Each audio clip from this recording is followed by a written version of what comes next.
Welcome back to the 420 podcast, everyone. Man, can you believe last night? What an election. Crazy, right? Totally. So, congrats to the 47th president, Donald Trump. Big changes coming. That's for sure.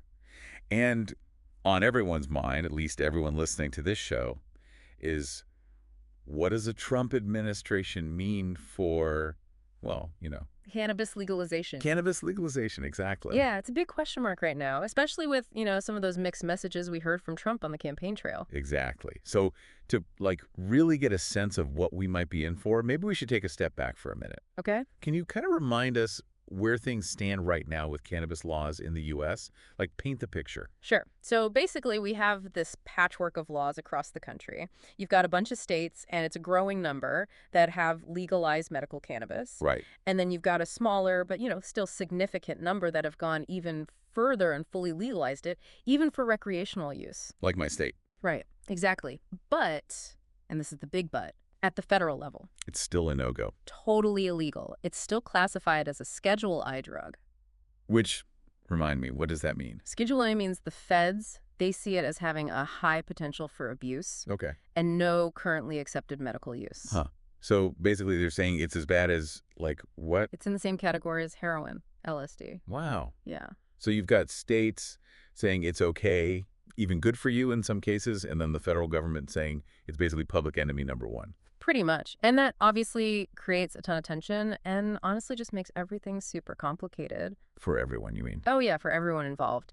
So you've got businesses trying to navigate this legal minefield. You've got people who are using cannabis legally in their state but could still theoretically get in trouble with the feds. Right, right. And then there are things like, banks being afraid to work with cannabis businesses because of the federal prohibition. Oh, makes sense. And then research, scientific research into cannabis, that's also really restricted because of its Schedule I status. It's crazy to think about. Like, in one state, you can walk into a store and buy edibles, and in another state, you can get arrested for having a joint. It's a wild situation for sure. So, okay, that's where we are now. Hmm. But with Trump in the White House, I mean, what are the realistic possibilities here? Could things change? It could. There's definitely been talk about rescheduling cannabis. I mean, So one idea that's been floated is moving it to Schedule 3. okay, and what would that do? Well, Schedule 3 would at least acknowledge that cannabis has some medical value. Which would be huge, right? Exactly. And it could potentially open the door for more research, maybe even loosen some of those regulations that make it so tough for businesses to operate. But even if, let's say, Trump is on board with this, isn't it ultimately up to Congress? You're right. Congress does have the final say on rescheduling. So walk me through this. How would that even work? Like, would it require a whole act of Congress to reschedule cannabis? It could. I mean, the Attorney General could start the process, technically, but then you've got all these other players. The Department of Health and Human Services would have to review it, and then the DEA makes the final decision. The DEA, right. But Congress could also just pass a law directly rescheduling cannabis. Which would probably carry more weight, I guess. Right. But either way, you're looking at a long and probably pretty heated battle. Yeah, sounds about right. Another thing I'm wondering about, like, what happens to those states that have already legalized, in one way or another? Mm. Would they be forced to change their laws if the federal government reclassified cannabis? It's unlikely. Unlikely. Yeah, rescheduling probably wouldn't automatically overturn state laws. But But- there's always a but. It could get messy. Like, you could have federal agencies deciding to enforce federal law, even in states where cannabis is legal. Oh, so a whole other level of conflict. Exactly. Conflicts between states and the feds. And, it would obviously make things even tougher for businesses and individuals operating in those states. Right. So the million-dollar question.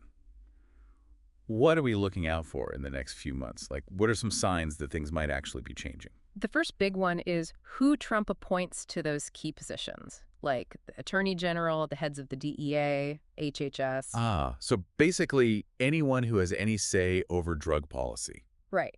Their views on cannabis will be a pretty good indicator of which way the wind is blowing. And what about Congress?